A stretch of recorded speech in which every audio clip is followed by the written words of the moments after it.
Nagpalang araw mga kap, muli po yung lingkod, General Orion. Lady Orion. Lady, ano activity natin ngayon? Samahan niyo po kaming maglibot. Tara. Andito nga pala tayo mga kap sa isang property natin. Na kung saan tinigdan nga natin yung mga puno ng Indian mango kung may mga bulaklak na ba. So meron na nga siya.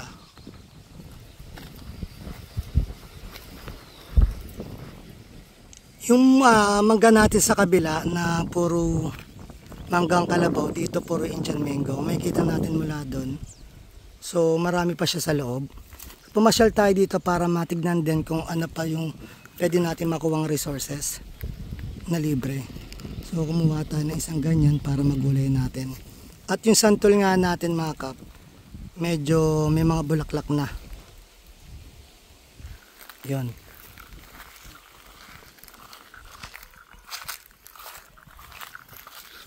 So pakita lang namin sa inyo mga kap yung mga nakuha namin. Itong ating mga kasama si JM at si JM at si Amor. Yun. So tatlo nga pala kaming JM dito mga kap. Bale ito na yung mga nakuha namin mga kap. Ito ube. So ipupunla namin to. Nakaraan may nakuha kaming ube. Ito yung mga bunga na dinampot namin ngayon para ilagay namin sa greenhouse itanim.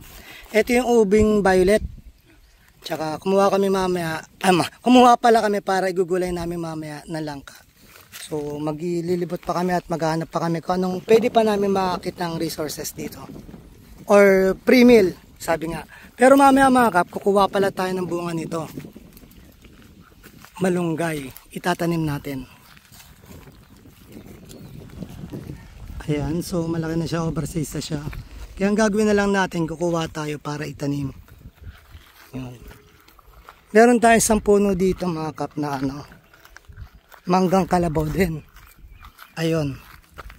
Nakita nyo, papakita ko sa inyo kung gaano kalaki yung niyan, yung katawan. So pinunta talaga namin dito para tignan ng aming mga mangga. Yun, sinabay na namin yung ube para maipunla namin. So ipapakita ko sa inyo yung puno ng mangga kung gaano siya kalaki. Okay. Sa tingin nyo mga kap, mga ilang taon na to. Kukunin din natin tong mga to sa susunod para maipunla natin at matransplant. Yun. Ito siya, manggang kalabaw.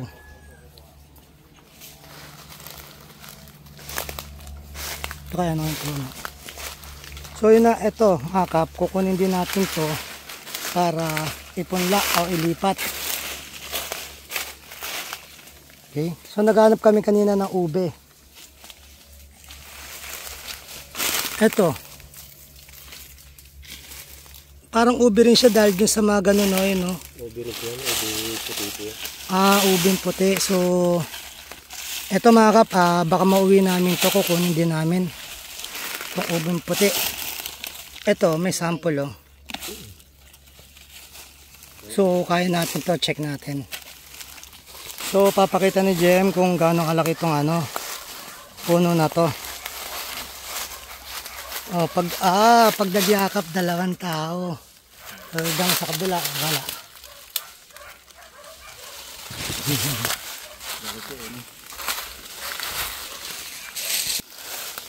So, nakikita nyo dito, hindi nagtagpo yung kanyang mga kamay.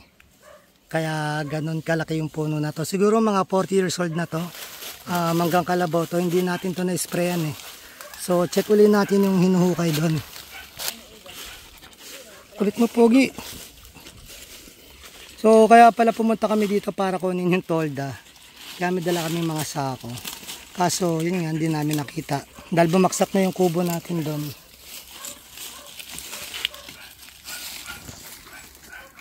Magpaparami tayo ng mga to. Kung ubing puti ito mga kap, i-comment lang kung ubing puti ito or carrot.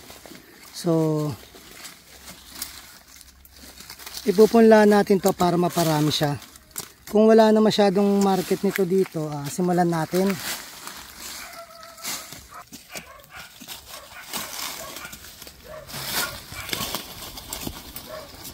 So So, pa-comment lang mga kap kung ano yan. Lalim oh.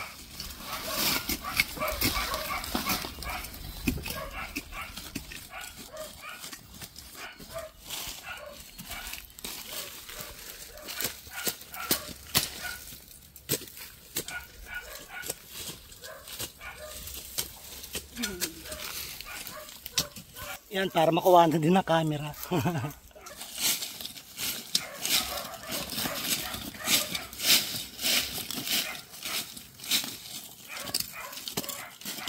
Time check, 9:36 ng umaga. At ang susunod na palabas ay rated PG. Ito mga kap, at medyo malaki-laki. Bali, 3 araw na kami naghuhukay nito mga kap. So, antayin na lang natin mga 2 days na lang to, tapos na to. Bali, kung ito yung ubing violet. At ayun naman ata yung ubing puti. Okay? So, papakita namin sa inyo yung susunod yung carrot.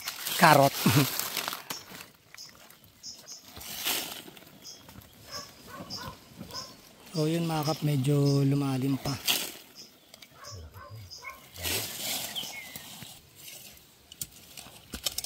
Medyo malalim pa siya mga idol. Malaki-laki to. Baka 20 years na ata itong nakatanim to dito.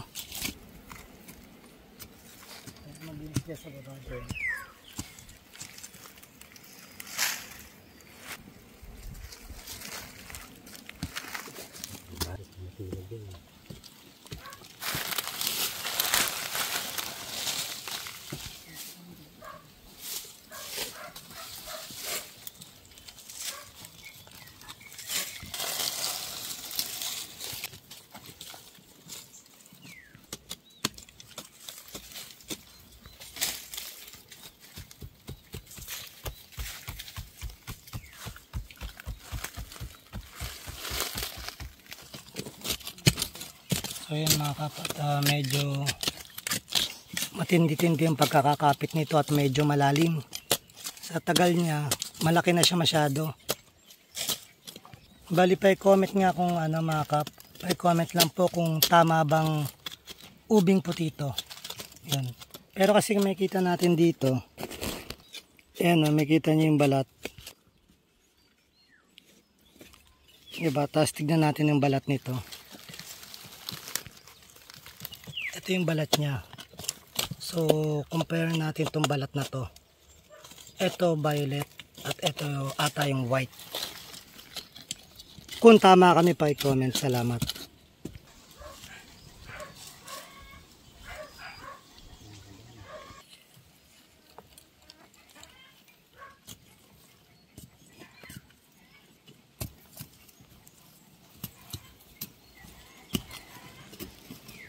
Paano magbaliw-baliwan? Yan. Yan. So yan mga kap, mga pang 4 days na namin naghuhukay. Konti na lang to.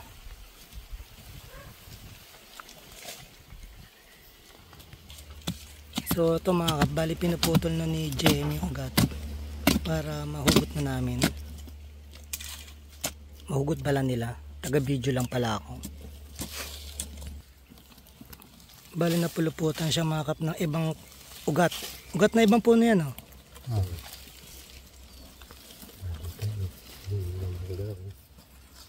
Konti na lang matatanggal na yung ipin. Maalog na.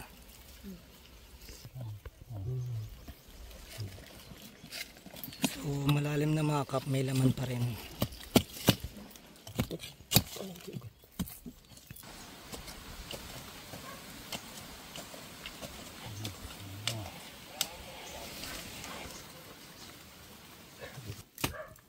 So yan mga kap, at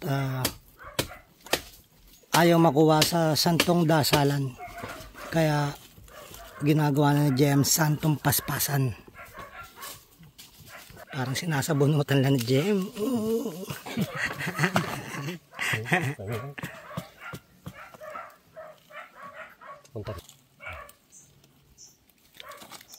Yun, nabunot.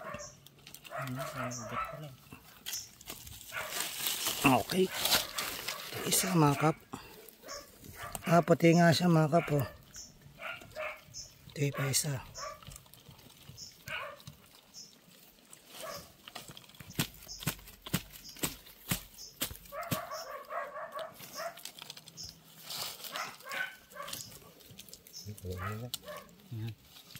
So dito may kita nyo mga kap, nag-ugat na to.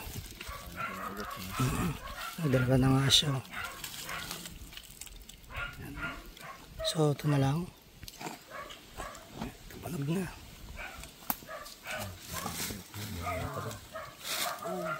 Ayun.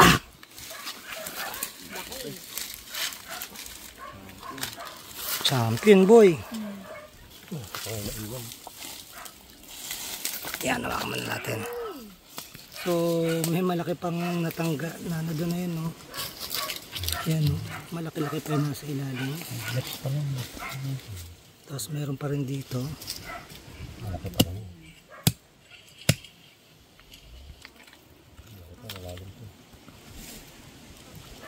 Kaya mga tutubo yan ka. So, iwanan natin yan para tumubo. At medyo kapal-kapal ito, malaki-laki, oh. Oh. Ubing puti. So, kailangan natin ng may nahukay tayo niyan, ibig sabihin magdadagdag tayo ng gastos kasi bibili tayo para maproseso natin to. Gawa tayong ube. Halaya. Halaya ba tawag doon? So, yun. Ubing halaya. So, yan. Natapos na kami. Maraming salamat sa inyong dalawa sa paghukay nyo. Yun. So, papakita natin mga kap kung gaano siya kalaki. Oh, yun. So, yan mga kabali. Ito yung nahukay nila. Ang daming halaya to. Okay. At saka ito. Yung ngayon natin dito.